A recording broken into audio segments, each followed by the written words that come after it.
नहमदुहु व नसल्ली अला रसूलिहिल करीम अम्मा बाद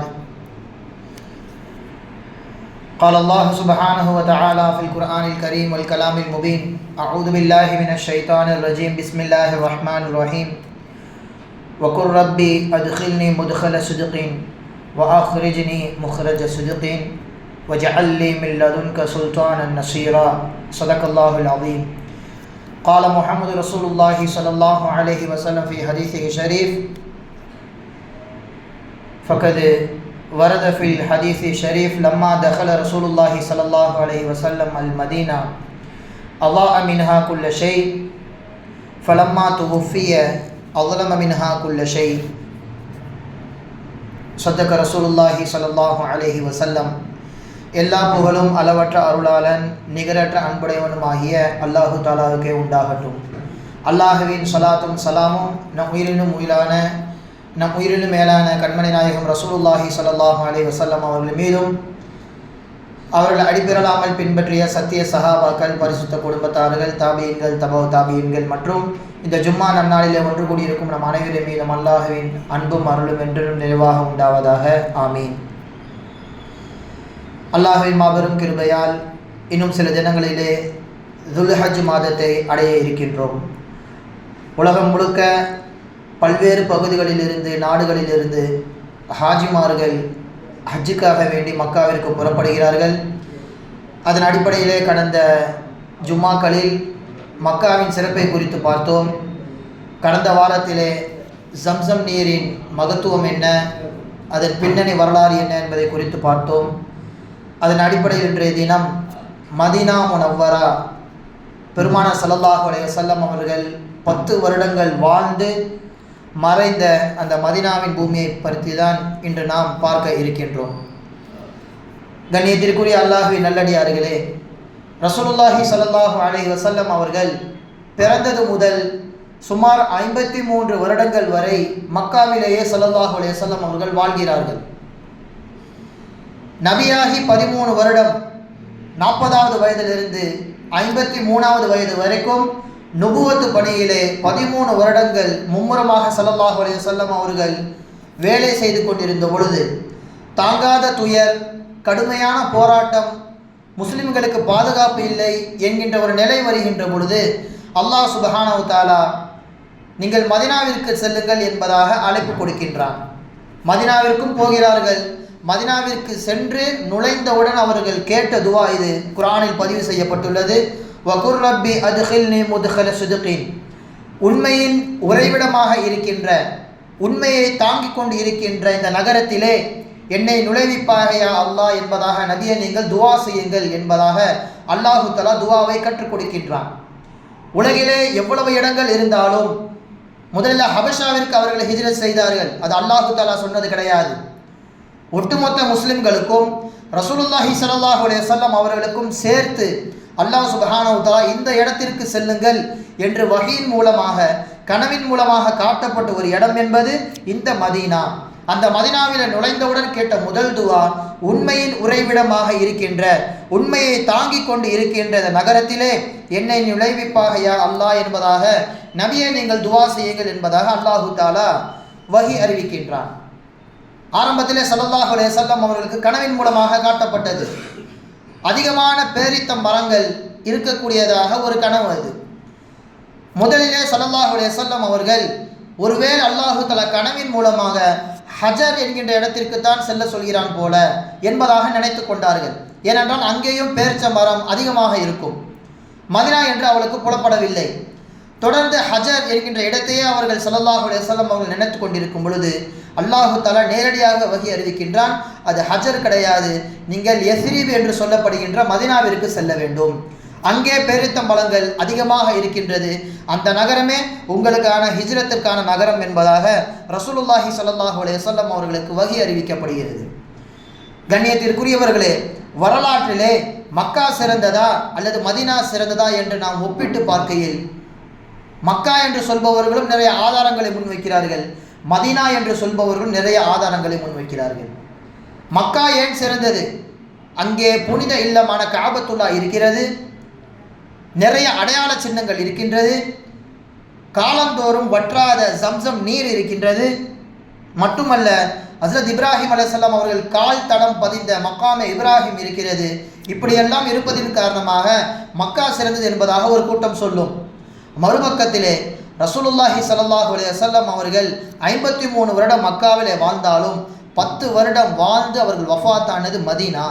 எனவே ரசூலுல்லாஹி ஸல்லல்லாஹு அலைஹி வஸல்லம் அவர்களை தாங்கி கொண்டு இருக்கின்ற அந்த ரவுலா என்று சொல்லப்படுகின்ற குறிப்பிட்ட ஸல்லல்லாஹு அலைஹி வஸல்லம் அவர்கள் அந்த பகுதி மெம்பருக்கும் பெருமானார் ஸல்லல்லாஹு அலைஹி வஸல்லம் அவர்களுக்கும் அவருடைய அந்த கபருக்கும் மத்தியில் உள்ள இடம் சுவனத்தின் பூமி என்பதாக சொல்லப்படும். அது சொர்க்கத்தின் ஒரு பகுதி. உலகத்திலே சொர்க்கத்தை காட்டுங்கள் என்று யாரேனும் கேட்டால் நீங்கள் தெளிவாக சொல்லலாம், மதீனாவிலே மஸ்ஜித் நபவியிலே மெம்பருக்கும் பெருமானார் ஸல்லல்லாஹு அலைஹி வஸல்லம் அவர்களுடைய ரவுலாவிற்கும் அந்த வஃபாத்தான இடத்திற்கும் மத்தியில் உள்ள இடம் சொர்க்கத்தின் இடம். அந்த இடம் மக்காவை விட சிறந்தது என்பதாக இமாம் பெருமக்கள் சொல்லி காட்டுவார்கள். அந்த அடிப்படையில் மதீனா அந்த சொர்க்கத்தை தாங்கிக் கொண்டிருக்கின்ற பூமி. எனவே மதீனா தான் சிறந்தது என்பதாக இமாம் பெருமக்கள் கிதாபுகளிலே பதிவு செய்வார்கள். ஸல்லல்லாஹு அலைஹி வஸல்லம் அவர்கள் அந்த 54வது வயதிலே மதீனாவிற்குள் நுழையும் போது மதீனா எப்படி இருக்கின்றது? சஹாபா பெருமக்கள் அறிவிக்கின்றார்கள், முதலாக ஸல்லல்லாஹு அலைஹி வஸல்லம் அவர்கள் நுழைகின்ற பொழுது லம்மா தஹல ரசூலுல்லாஹி ஸல்லல்லாஹு அலைஹி வஸல்லம் அல் மதீனா அல்லாஹ் மின்ஹா குல்லு ஷை. பெருமானார் நுழைந்தவுடன் ஒட்டுமொத்த மதீனாவும் வெளிச்சத்தால் மின்னியது. பொருட்கள் எல்லாம் மின்னியது. பார்க்கின்ற எல்லா பொருட்களிலும் இருட்டு என்பது எங்கள் கண்களுக்கு தெரியவில்லை. முழுக்க முழுக்க வெளிச்சத்தால் மாறியது மதீனா. எனவேதான் அன்றிலிருந்து மதீனா முனவ்வரா என்கின்ற பெயரே வந்தது. முனவ்வரா என்றால் வெளிச்சம் வீசக்கூடிய என்பதாக பொருள். சாதாரணமாக இருந்த மதீனா மதீனா முனவ்வரா என்பதாக பெயர் பெறுகிறது. இது பெருமானார் ஸல்லல்லாஹு அலைஹி வஸல்லம் அவர்கள் நுழைந்தபோது நடந்த செய்தி. ஃபலம்மா துஃபிய அவ்வளவ மின்ஹா குல்லு ஷை. ஸல்லல்லாஹு அலைஹி வஸல்லம் அவர்கள் 10ஆம் ஆண்டு இறுதியில் வஃபாத் ஆகின்ற பொழுது பகல் நேரமும் உங்களுக்கு இருட்டாகவே தெரிந்தது என்பதாக சொல்கிறார்கள் சஹாபா பெருமக்கள். ஒட்டுமொத்த மதீனாவும் இருளிலே மூழ்கி விட்டது என்பதாக சொல்வார்கள் ஹஸ்ரத் அனஸ் ரலியல்லாஹு தஆலா அன்ஹு அவர்கள், ஹஸ்ரத் அபூ ஹுரைரா ரலியல்லாஹு தஆலா அன்ஹு அவர்கள். எங்களுக்கு அன்றைய நாள் முழுக்க முழுக்க இருட்டிலே நாங்கள் கழித்தோம் என்பதாக சொல்கிறார்கள் சஹாபா பெருமக்கள். இப்படி மதீனாவில் நுழைந்த பொழுதும் பெருமானார் ஸல்லல்லாஹு அலைஹி வஸல்லம் அவர்கள் வஃபாத் ஆகின்ற பொழுதும் மதீனா எந்த நிலையில் இருக்கின்றது என்பதை குறித்து இமாம்கள் கிதாபுகளிலே சொல்லி காண்பிக்கிறார்கள். கண்ணியத்திற்குரியவர்களே, தற்காலத்திலே ரொம்ப படித்த அதிமேதாவிகள் என்று சொல்லப்படக்கூடிய சில நபர்கள் சொல்லக்கூடிய வாதம் இது. ஹஜ்ஜுக்கு செல்பவர்கள் ஹஜ்ஜை முடித்து விட்டு வீடு திரும்ப வேண்டும். ஏன் மதீனாவுக்கு செல்கிறீர்கள்? மதீனா ஹஜ்ஜில் ஒரு பகுதியா? மதீனாவிற்கு சென்றால்தான் ஹஜ்ஜு கூடும் என்பதாக அது சட்டத்தில் இருக்கின்றதா? மதீனாவிற்கு செல்லக்கூடாது, உங்களுக்கான கடமை ஹஜ்ஜோடு முடிந்து விட்டது என்பதாக வாதம் வைக்கக்கூடிய சிலருக்கு சொல்ல வேண்டிய செய்தி இது. கட்டாய கடமை, அது ஹஜ்ஜோடு முடிந்து விட்டது. ஆனால் பெருமானாரின் மஹப்பத் என்பது யார் மனதில் இருக்கின்றதோ அவர்கள் மதீனாவிற்கும் செல்வார்கள். பெருமானாரை பார்ப்பதற்காக வேண்டி, ரவுலாவை தரிசிப்பதற்காக வேண்டி யாரேனும் அதற்காக தனியாக யாரும் சொல்ல போவது கிடையாது. ஹஜ்ஜுக்கு போகும் பொழுது அப்படியே மதீனாவிற்கு சென்று ஒரு 8-10 நாட்கள் தங்கி வருவது முஸ்லிம்களின் ஆரம்பகால பழக்கமாக இருந்து வருகிறது. ஆனால் தற்காலத்தில் உள்ள சில நபர்கள் சொல்லும் வாதம் என்ன? மதீனாவிற்கு செல்லவே கூடாது. சில விதண்டாவாதிகள் முகநூலிலும் கூட நான் ஹஜ்ஜுக்கு சென்றேன், ஆனால் மதீனாவிற்கு செல்லவில்லை, அது கடமை இல்லை என்பதாக தம்பட்டம் அடித்துக் கொண்டிருக்கிறார்கள். இது முழுக்க முழுக்க மஹப்பத்திற்கு எதிரானது. போகக்கூடியவர்களையும் தடுக்கக்கூடிய ஒரு செயல். அப்படி கிடையாது. அது கட்டாய கடமை இல்லை என்றாலும் பெருமானாரை பார்க்க வேண்டும் என்கின்ற அந்த ஆசை உள்ளவர்கள் குறைஞ்சபட்சம் பெருமானாரின் ரவுலாவை கூட தரிசித்து வரவில்லை. ஆனால் அது எப்படிப்பட்ட ஒரு மனநிலை? ரசூலுல்லாஹி ஸல்லல்லாஹு அலைஹி வஸல்லம் அவர்கள் சொல்கின்றார்கள், மன் ஸாரனி பஅத மௌதி, என் மௌத்திற்கு பின்னால் என்னை யார் ஜியாரத் செய்ய வருகின்றாரோ, பார்க்க வருகின்றாரோ, ஃபக அன்னமா ஸாரனி ஃபி ஹயாதி, உயிரோடு என்னை பார்த்ததற்கு சமம் என்பதாக சொல்லி காண்பிக்கிறார்கள். எனவே மதீனாவிற்கு ஒருவர் சென்று அஸ்ஸலாமு அலைக்கும் யா ரசூலல்லாஹ் என்று சொன்னால் நேருக்கு நேராக ஸல்லல்லாஹு அலைஹி வஸல்லம் அவர்களை பார்த்தால் என்ன ஒரு சிறப்பு கிடைக்குமோ அதை மௌத்திற்கு பிறகும் அல்லாஹு தஆலா இந்த நிகழ்வின் மூலமாக தருகிறான் என்று ரசூலுல்லாஹி ஸல்லல்லாஹு அலைஹி வஸல்லம் அவர்கள் சொல்லி காண்பிக்கிறார்கள். எனவே மதீனாவிற்கு செல்வதும் மஹப்பத்தின் அடையாளம். ஹஜ்ஜுக்கு செல்வது ஃபர்லான கடமை, மதீனாவிற்கு செல்வது மஹப்பத்திற்கான அடையாளம் என்பதை நாம் புரிந்து கொள்ள வேண்டும். கண்ணியத்திற்குரியவர்களே, இப்போ ஸல்லல்லாஹு அலைஹி வஸல்லம் அவர்கள் அபூபக்கர் சித்திக் ரலியல்லாஹு தஆலா அன்ஹு அவர்கள் மதீனாவுக்கு ஹிஜ்ரத்தை நோக்கி புறப்பட்டு சென்றிருக்கிறார்கள். இவர்கள் வருகிறார்கள் என்ற செய்தியை கேள்விப்பட்டவுடன் ஒட்டுமொத்த மதினாவாசிகள், சிறுமிகள், சிறுவர்கள் மதினாவின் எல்லைக்கு வந்து விடுகிறார்கள். மரக்கிளைகளிலே சிறுவர்கள், சிறுமிகள், கட்டடத்தின் மாடியிலே அமர்ந்து கொண்டு சிலர், வழி முழுக்க பெரியவர்கள், வயதானவர்கள் என்று பெருமானாரை வரவேற்க காத்து கொண்டிருக்கிறார்கள். சில நபர்களை தவிர்த்து பெரும்பாலான நபர்கள் ஸல்லல்லாஹு அலைஹி வஸல்லம் அவர்களை பார்த்தது கிடையாது. எனவே யார் நபி என்பது யாருக்குமே தெரியாது. இதை தூரத்திலிருந்து புரிந்து கொண்ட அபூபக்கர் ரலியல்லாஹு தஆலா அன்ஹு அவர்கள் அங்குள்ள யாருக்குமே ஸல்லல்லாஹு அலைஹி வஸல்லம் அவர்கள் பெரும்பாலும் தெரிந்திருக்க வாய்ப்பு கிடையாது. எனவே தவறாக அவர்கள் நம்மை நினைத்து விடக்கூடாது என்பதற்காக வேண்டி தன் தோளில் இருந்து அந்த துண்டை எடுத்து நிழல் பிடிப்பதை போன்று ஸல்லல்லாஹு அலைஹி வஸல்லம் அவர்கள் காண்பிக்கிறார்கள். அதன் மூலமாக நிழல் வாங்குபவர் ரசூலுல்லாஹி ஸல்லல்லாஹு அலைஹி வஸல்லம் என்பதாக மக்கள் புரிந்து கொள்வார்கள் என்று தூரத்திலிருந்து நிழல் பிடித்தவர்களாகவே அபூபக்கர் ரலியல்லாஹு தஆலா அவர்கள் வருகிறார்கள். கிட்டே நெருங்க நெருங்க சிறுவர்களும் சிறுமிகளும் அழகாக வைத்துப்படுகிறார்கள். இன்றளவுக்கும் கூட நாம் வீட்டிலே முக்கியமான மஜ்லிஸ்களிலே அந்த வார்த்தைகளை உச்சரிப்பது வழக்கம். தலா அல் பத்ரு அலைனா மின் சனியாத்தில் வதா. வதா என்று சொல்லப்படுகின்ற மலை குன்றிலிருந்து, அந்த மலையிலிருந்து ஒரு சூரியன், ஒரு பௌர்ணமி நிலவு எங்கள் மீது உதிக்கின்றது. எங்களை நோக்கி ஒரு பௌர்ணமி நிலவு, முழு நிலா வந்து கொண்டிருக்கிறது. வஜப ஷுக்ரு அலைனா மா தஆ லில்லாஹிதா. இப்படி எங்களுக்கு நேர்வழி காட்டக்கூடிய ஒரு நபர் இருக்கின்ற கால வரைக்கும் அவருக்கு நாங்கள் நன்றி செலுத்துவது எங்கள் மீது கட்டாய கடமையாக மாறிவிடுகிறது என்று சிறுவர்களும் சிறுமிகளும் தொடர்ந்து இந்த பைத்தை படித்து கொண்டே இருக்கின்றார்கள். இப்போது ஸல்லல்லாஹு அலைஹி வஸல்லம் அவர்கள் மதீனாவிலே நுழைகிறார்கள். நுழைந்ததும் எங்கே தங்குவது என்பது மக்களுக்கு மத்தியில் ஒரு போட்டி. பெருமானாரை எங்கே தங்க வைப்பது? அதில் ஹவுஸ் என்று சொல்லப்படுகின்ற ஒரு கூட்டம் எங்களோடு தங்க வேண்டும்.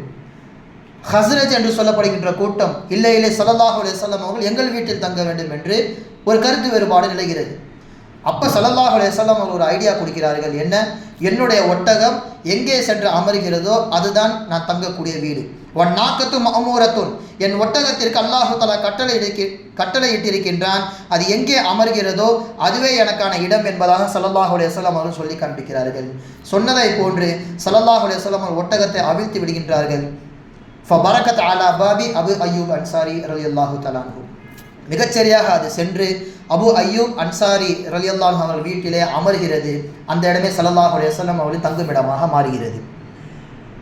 இது மேலோட்டமாக பார்க்கும்போது இப்போது முடிவு செய்யப்பட்டது என்பதாக நாம் நினைக்கலாம்.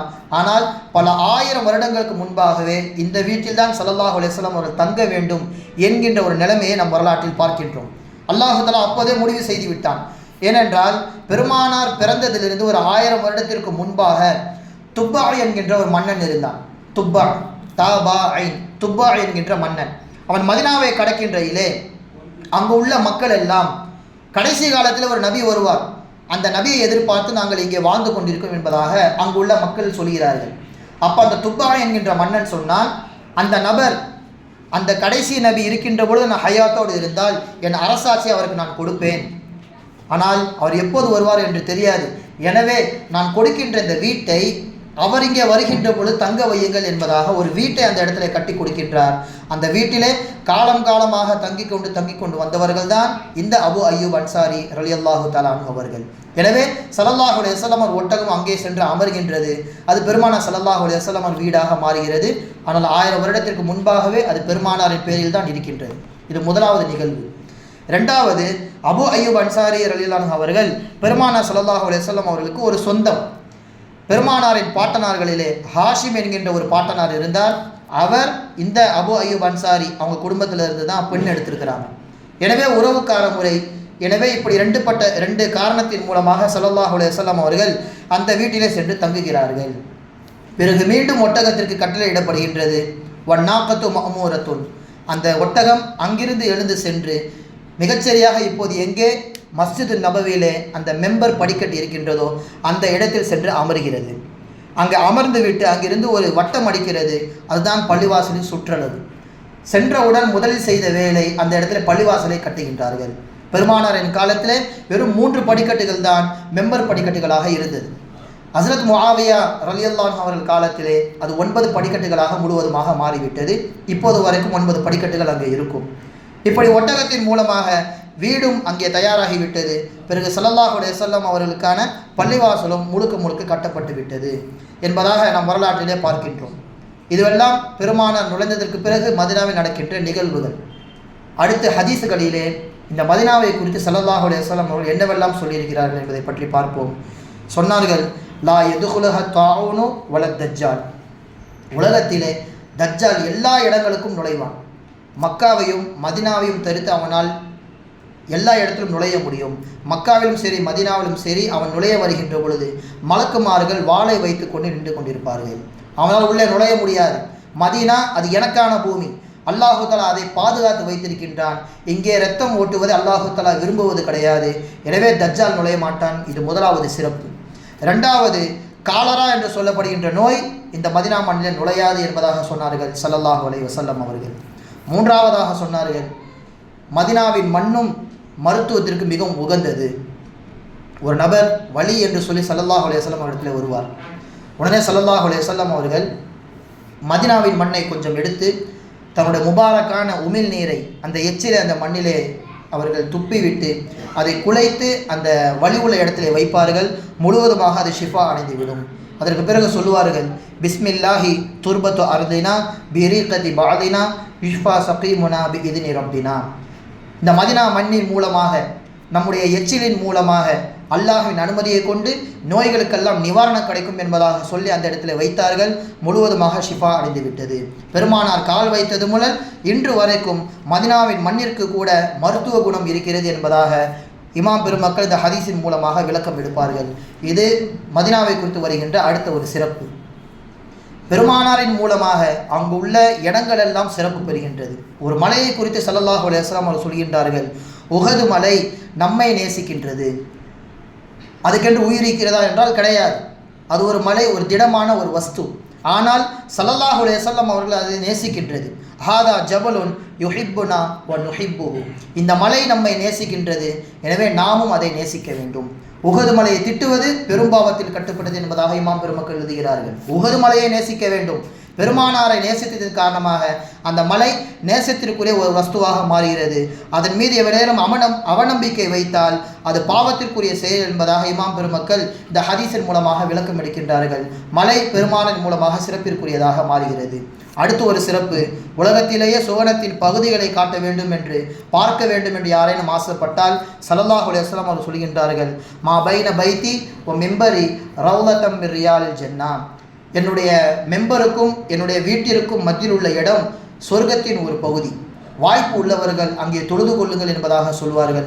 அதனால்தான் மதினாவிற்கு பெரும்பாலும் செல்லக்கூடியவர்கள் அந்த இடத்தில் ஒரு 2 ரக்காத்து தொழுத முடியாதா என்பதாக ஆசைப்படுவார்கள், முண்டி அடித்து கொண்டே இருப்பார்கள். அந்த அளவிற்கு அங்கு தொழுவது சுவனத்தில் தொழுவதற்கு சமமான பங்கை அல்லாஹு தஆலா நன்மையாக தருகிறான் என்பதை ஹதீஸிலே நாம் பார்க்கின்றோம். மேலும் சொன்னார்கள், மதினாவின் மண் பொறுத்த வரைக்கும் மௌத்தாகுவதற்கு நீங்கள் விரும்புங்கள்.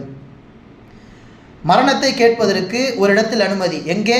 மதினாவில் நான் வஃபாத் ஆக வேண்டும் யா அல்லாஹ் என்பதாக கேட்பதற்கு வரலாற்றிலே அனுமதி கொடுக்கிறார்கள் ஸல்லல்லாஹு அலைஹி வஸல்லம் அவர்கள். மனிஸ்ததா ஐ யமூத பில் மதீனா ஃபல் யமுத் பிஹா. உங்களில் யாருக்கேனும் மதினாவில் வஃபாத் ஆக வேண்டும் என்று ஆசைப்பட்டால், முடியுமானால் வஃபாத்து மதினாவில் ஆக்கி கொள்ளட்டும். ஃபஇன்னி அஷ்ஃபஉ லிமை யமூத்து பிஹா. அந்த மண்ணிலே மரணிப்பவருக்கு மறுமை நாளில் நான் சிபாரிசு செய்வேன். என்னின் மூலமாக அவர் சூனத்தில் நுழைவார் என்பதாக அந்த மதினாவின் சிறப்பை குறித்து ஸல்லல்லாஹு அலைஹி வஸல்லம் அவர்கள் சொன்னார்கள். அதனால்தான் உமர் ரலியல்லாஹு தஆலா அன்ஹு அவர்கள் ஒவ்வொரு தொழுகைக்கு பின்னாலும் கேட்பார்கள், அல்லாஹும் மர்ஸுகுனி ஷஹாதத்தன் ஃபீ சபீலிக. யா அல்லாஹ், நான் உன் பாதையிலே ஷஹீதாக மரணிக்க வேண்டும், என் மரணம் ஷஹீதாக மாற வேண்டும். வஜஅல் மௌதி ஃபி பலதி ரசூலிக. ஆனால் நான் மௌத்தாகின்ற இடம் பெருமானா ஸல்லல்லாஹு அலைஹி வஸல்லம் அவர்களின் ஊராக மதீனாவாக இருக்க வேண்டும் என்பதாக துவா செய்தார்கள். அதே போன்று அவர்களுக்கு ஷஹாதத்தும் கிடைத்தது. அதே மதீனாவில் அவர்கள் அடக்கம் செய்யப்படுகின்றார்கள். அல்லாஹ் தஆலா துவாவை கபூல் செய்து விட்டான். பெருமானாரின் ஷஃபாத்தில் உரித்தான நபராக உமர் ரலியல்லாஹு தஆலா அவர்கள் மாறிவிடுகிறார்கள். இப்படி மாபெரும் சிறப்பை பெற்ற மதீனா நகரத்திலே ஒரு நாள் ஒரு அசம்பாவிதம் நடக்கின்றது. ஹிஜ்ரி 500 ஒரு 569 வரைக்கும் வாழக்கூடிய ஒரு மன்னர் இருந்தார். அவருக்கு பேர் நூருத்தீன் ஜங்கி. மிகவும் ஒரு மிகப்பெரிய ஒரு இறைநேசர், அழகான முறையில் மதினாவை வழிநடத்தி செல்லக்கூடியவர். இந்த சமயத்திலே கிறிஸ்துவர்களில் 2 நபர்கள் முஸ்லீம் என்று சொல்லிக்கொண்டு ஹஜ்ஜி செய்ய வருகின்றார்கள் மக்காவிற்கு. ஹஜ்ஜி செய்துவிட்டு வழக்கம் போல் மதினாவிற்கு வருவது வழக்கம். அங்கே வந்து இருவரும் முஸ்லிம்கள் போல நடிக்கின்றார்கள். பல வருடங்களாக மக்களுக்கு மத்தியில் நல்ல பெயரை வாங்குகிறார்கள். எல்லோரும் சென்று தொழுகுவது, சதக்கா செய்வது, அழகான வெள்ளை உடை அணிந்து கொள்வது என்று மக்களுக்கு மத்தியிலே இவர் உண்மையான முஸ்லீம் என்று சொல்லும் அளவிற்கு, இறைநேசர் என்று சொல்லுகின்ற அளவிற்கு அந்த 2 கிறிஸ்துவர்களும் தொடர்ந்து மக்களுக்கு மத்தியில் நல்ல பெயரை வாங்குகின்றார்கள். இந்த சமயத்தில் தான் நூருத்தீன் ஜங்கி என்று சொல்லப்படுகின்ற அந்த அரசருடைய கனவிலே ஸல்லல்லாஹு அலைஹி வஸல்லம் அவர்கள் வந்து இந்த 2 நபருடைய புகைப்படத்தை, உருவத்தை ஸல்லல்லாஹு அலைஹி வஸல்லம் அவர்கள் காண்பித்து, இவர்களின் மூலமாக எனக்கு ரொம்ப கஷ்டம் ஏற்படுகிறது, ரொம்ப நோவினை தருகிறார்கள் என்பதாக கனவிலே காட்டப்படுகிறது. அப்போ அந்த மன்னர் திடுக்கிட்டு எழுந்து ஒடு செய்து விட்டு மீண்டும் படிக்கிறார். மீண்டும் அதே கனவு. தொடர்ந்து 3 தடவை இந்த கனவு வந்தவுடன் கவர்னரை அழைத்து, மதினாவில் ஏதோ அசம்பாவிதம் நடக்கப் போகிறது, மக்களை எல்லாம் கூட்டுங்கள், எனக்கு இப்படி ஒரு கனவு வந்தது, ஆனால் கனவின் காரணத்தை சொல்ல வேண்டாம், அரசர் அன்பளிப்பு கொடுக்கிறார், எனவே எல்லோரும் வந்து நில்லுங்கள் என்பதாக அந்த அறிவிப்பு செய்யப்படுகிறது. ஒட்டுமொத்த மதினாவாசிகளும் வந்து விட்டார்கள். எல்லோருக்கும் அன்பளிப்பு கொடுக்கப்படுகிறது. ஆனால் கனவில் காட்டப்பட்ட முகம் அந்த கூட்டத்தில் இல்லை. அப்போ மக்கள்கிட்ட விசாரிக்கிறாங்க, இன்னும் யாரோ 2 பேர் வந்து தவறுறாங்களே, மிஸ் ஆகிறாங்களே, யார் அவங்க அப்படின்னு சொல்லி கேட்கும்போது மதினாவாசிகளே சொல்கிறாங்க, கொஞ்சம் வருடங்களுக்கு முன்பாக இருந்த 2 நல்லடியார்கள் வந்தார்கள், அவங்க கொடுத்து தான் பழக்கம், அன்பளிப்பு கொடுத்தா வாங்க மாட்டாங்க, ஜன்னத்துல் பக்கிக்கு பக்கத்தில் ஒரு குடிசையில் அவங்களோட வீடு இருக்குது, அங்கே தான் அவங்க இபாதத் செஞ்சுட்டு இருப்பாங்க, அவங்க மட்டும் தான் அன்பளிப்பு வாங்கலை என்று சொன்னவுடன் அரசர் அங்கே செல்கின்றார். வீட்டில் நுழைந்தவுடன் ஒரு முசல்லா இருக்கிறது தொழுவதற்கு, பக்கத்திலே குர்ஆன், மட்டுமல்லாமல் அங்கே உணவுப் பொருட்கள் சதக்கா செய்வதற்கு எல்லா, ஒரு வீட்டில் நுழைஞ்சா ஒரு முஸ்லீம் எப்படி இருப்பாரோ அந்த மாதிரி எல்லா பொருட்களும் அங்கே இருக்கிறது. சந்தேகப்பட்டு அந்த முசல்லாவை நகர்த்தி பார்க்கின்றார்கள். ஒரு பலகையை திறந்து பார்க்கின்ற பொழுது உள்ளே சுரங்கம் தோண்டப்பட்டு கொண்டிருக்கிறது. அங்கிருந்து தொடங்கப்பட்ட அந்த சுரங்கம் ரவுலாவின் வரைக்கும், பெருமானார் ஸல்லல்லாஹு அலைஹி வஸல்லம் அவருடைய ரவுலா வரைக்கும் தோண்டிக்கொண்டே செல்கின்றார்கள். காரணம், அவர்கள் கொடுக்கப்பட்ட அந்த ப்ராஜெக்ட் என்ன, பெருமானாரின் உடலை திருடி கொண்டு வர வேண்டும் என்பதாக அவர்களுக்கு கொடுக்கப்பட்டது. எனவே நல்லவர்கள் வேடம் போட்டு பல வருடங்களாக அந்த குடிசைக்குள் இருந்து சுரங்கம் தோண்டி தோண்டி தோண்டி பெருமானார் ஸல்லல்லாஹு அலைஹி வஸல்லம் அவருடைய கபருக்கும் அவர்களுக்கும் சில அங்குலமே இருக்கின்ற நிலையில்தான் இங்கே கனவில் காட்டப்படுகிறது. அந்த மன்னர் உஷாராகி அந்த இடத்திற்கு செல்கிறார். பிறகு அந்த 2 நபரை பிடித்து அவர்களுக்கு தூக்கு தண்டனை கொடுக்கப்படுகிறது. அதற்கு பிறகுதான் அன்றிலிருந்து பெருமானார் ஸல்லல்லாஹு அலைஹி வஸல்லம் கபருக்கு, அந்த ரவுலாவிற்கு கேட்டு போடப்படுகிறது. அங்கே யாரும் தோண்டி விடாதவாறு சுற்றி ஈயம் ஊற்றப்படுகிறது. அதற்கு பிறகு மதினா முழுக்க பெருமானார் ஸல்லல்லாஹு அலைஹி வஸல்லம் அந்த ரவுலா ஷெரீஃப் என்பது பாதுகாப்பிற்கு உட்பட்டதாக மாறிவிடுகிறது என்பதாக வரலாற்றிலே நாம் பார்க்கின்றோம். இது சுமார் கிபி 500, அதாவது ஹிஜ்ரி 500 நடந்தது. எனவே கண்ணியத்திற்குரியவர்களே, எல்லாம் அல்லாஹ் சுப்ஹானஹு வ தஆலா மதினாவில் செல்லக்கூடிய பாக்கியத்தை நமக்கு தருவானாக. பெருமானார் ஸல்லல்லாஹு அலைஹி வஸல்லம் அவருடைய அந்த ரவுலா ஷெரீஃபினை அங்கே 2 ரக்காத் தொழக்கூடிய பாக்கியத்தை அல்லாஹு தஆலா நமக்கு தருவானாக. கனவிலேயும் நினைவிலேயும் ஸல்லல்லாஹு அலைஹி வஸல்லம் அவர்களை கண்டுகளிக்கக்கூடிய பாக்கியத்தை வழங்குவானாக. வ ஆகிரு தஅவானா அனில் ஹம்துலில்லாஹி ரப்பில் ஆலமீன். அஸ்ஸலாமு அலைக்கும் வரஹ்மத்துல்லாஹி.